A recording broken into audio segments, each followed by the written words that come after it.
As the sun rises over a village in China, former soldier Hua Zhou, Si-ma, narrates the story of his daughter, Mulan. Since she was a child, here played by Crystal Rao, Mulan was always fearless and heading into trouble. She is seen chasing a chicken throughout the village, leading to her running across the rooftops. One of the tiles slips and causes her to fall, but Mulan catches her balance and lands safely, although she accidentally breaks the wing of a phoenix statue. That night, her mother Li, Rosalind Zhao, talks to Zhou about Mulan's behavior, worrying that she will not bring honor to the family as a wife, and that her sister Shu, Elena Askin, will be more of a viable wife. Zhou talks to Mulan and tells her the legend of the phoenix, who is meant to be the guardian of the emperor. He acknowledges that Mulan has a strong chi but thinks that chi is for warriors, men. Zhou is confident that Mulan will find a way to bring honor to her family in some way. Years later on the Silk Road, a witch named Shan Yang, Gong Li, kills and assumes another man's identity near an imperial garrison. A team of Rouran soldiers, led by Bori Khan, Jason Scott Lee, soon storm their way into the garrison, killing several men and terrorizing other citizens. The emperor, Jet Li, is informed that the Rourans are making their way toward the imperial palace, and he knows who Bori Khan is because the emperor killed his father in battle many years ago. He orders that every family in China send their strongest sons into battle. Meanwhile, Khan sets up camp with the soldiers in Shanyang, whom he claims is subservient to him, although she knows she possesses more power than he ever will.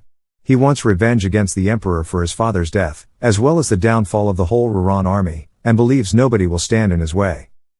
Mulan, now played by Liu Yifei, and Shu, now played by Shana Tang, are both called to meet with the matchmaker, Pei Pei Cheng, so that she may find the proper husbands. After receiving a makeover, the sisters visit the matchmaker. A spider comes down from the ceiling, and Mulan tries to hide it by covering it with a teapot, but the matchmaker insists that the teapot remain in the center of the table. The spider pops out again and freaks Shu out, causing her to flip the table over. Mulan is able to catch the cups and teapot until her hair comes undone and covers her face, causing her to drop and shatter everything. The matchmaker chastises the Hua family, claiming they failed to raise a proper daughter. As the family starts walking back home, an emissary from the emperor arrives to call upon the men in the village to take up arms and fight in the battle against the Rourans. When the Hua family is called, Zhou, visibly weak and crippled, walks without his cane to accept the scroll, but he falls before the village. Mulan attempts to help, but Li tells her she will only humiliate her father further. Later during dinner, Mulan tries to argue why Zhou should not go into battle, but he is adamant that it is his duty as the man to follow through with the orders and fight. After dinner, Mulan watches Zhou trying to wield his sword, being too frail to do so. Knowing she cannot let her father risk his life, Mulan takes her father's sword and armor, then rides away on their family horse to join the Chinese army. In the morning, Mulan's family discovers that she has taken Zhou's sword and armor, and they worry that if the Rourans do not kill her first, the Chinese army will when they discover her lie. Zhou asks the phoenix statue to watch over Mulan. Mulan and her horse travel a great distance, but she cannot find her way to the army camp. The phoenix appears and guides her all the way, leading her to the other soldiers. While online to check in, a large soldier taunts a smaller soldier, Cricket, Jun Yun, and she is knocked down in the scuffle. Another soldier, Chen Hongwei, Yusanan, tries to help Mulan up mockingly and she draws her sword on Hongwei, who does the same. They are stopped by Commander Tong, Donnie Yen, who tells them fighting is forbidden. Mulan introduces herself to him as Hua Jun, and he orders her and Hongwei to fall back in line. She later finds herself among the other soldiers, who are fooling around. Since she is uncomfortable at the thought of showering with them, she volunteers for night guard duty. The soldiers begin their training under Tong, including a rigorous challenge that sees the soldiers carrying buckets of water with their arms stretched out all the way up to the top of a large hill. One soldier who is caught cheating is expelled from the army. Mulan shows off her skills by bringing out her chi, showing to the soldiers what she is capable of during a spear duel with Hongwei, but she fears that she might have almost given herself away. Slowly, Mulan starts to bond with the other soldiers, including Hongwei and Trio Ling, Jimmy Wong, Yao, Chen Tang, and Po, Doamwa, but they all know that she stinks from not bathing. When Mulan goes to a lake at night to bathe, Hongwei finds her and tries to join as a friend, but she turns her back to him and tries to get him to go away so he doesn't learn her secret. He tells her that while she can turn her back on him, he hopes she doesn't turn her back on her fellow soldiers. Bori Khan gathers his men in his tent to discuss their battle plan. The soldiers don't care for vast riches, but more for the power and revenge that Khan is after. He promises them that and reminds them that Shan Yang, who is there under her guise as a hawk, only serves him. After she brings this up to him later, he stands by his word since he found her after she was exiled from her village for her powers. They spot another nearby garrison and make plans to attack. They do so in the morning and kill more soldiers. Tung calls Mulan into his tent, noting the use of her chi and saying that his own chi is strong too. He thinks that she is holding back due to her father's legacy, since Tung found alongside Zhou before. Mulan later goes back to the lake to try and practice balancing her chi. After more intense training, Mulan is able to complete the challenge up the hill before anyone else, to the amazement of all the other soldiers. However, Mulan feels dishonest when repeating the 3 virtues engraved on her father's sword: loyal, brave, true. She returns to Tung's tent with the intention of revealing herself, but he thinks she is just nervous because they are heading into battle against the Rurans the next day. Tung also suggests that when the battle is over, he would like to introduce her to his daughter. Mulan later spends time around the fireplace with her fellow soldiers to give them inspiration. The next morning, the soldiers gather as the Rurans approach. They head into battle, with a small team of Rurans taking out the charging Chinese soldiers except for Mulan. Although she manages to kill some Rurans, she is found by Shanyang, who knows that she is lying, and therefore her chi is not as strong if she is not true. After a brief fight with the witch, Mulan escapes her clutches and then decides to follow her words. She undoes her armor and lets her hair down, returning into battle stronger and more capable. Shanyang transforms into a flock of crows that attack the soldiers. When they shield themselves together, the Rurans use this against them by hurling fireballs at them with a catapult, severely taking out many of them. Thinking quickly, Mulan rides her horse around the Rurans and tricks them into thinking the soldiers snuck up behind them by using their helmets mounted on spears.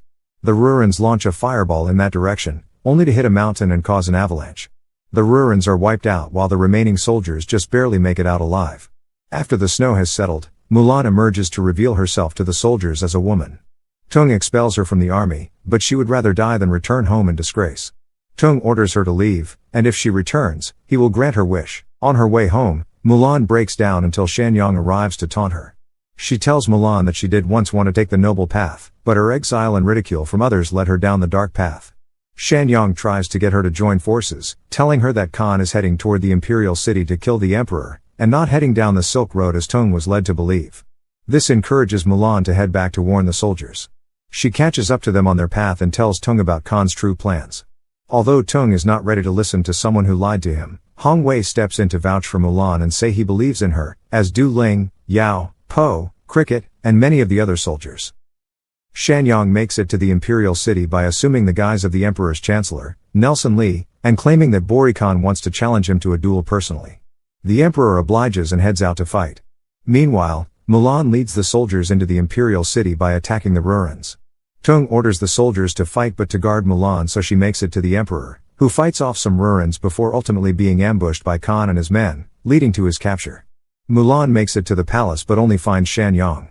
Although she thinks it is too late for her, Mulan assures Shanyang that she still has a chance to make things right. She asks her to help lead her to the Emperor, but Shanyang morphs into a hawk and flies away, only for Mulan to follow. Shanyang makes it back to Khan and tells her that a warrior woman is leading the Chinese army, and that she will come for him. Knowing Shanyang deliberately led Mulan to him, Khan fires an arrow at Mulan when she comes close, but Shanyang flies in and takes the arrow in the back.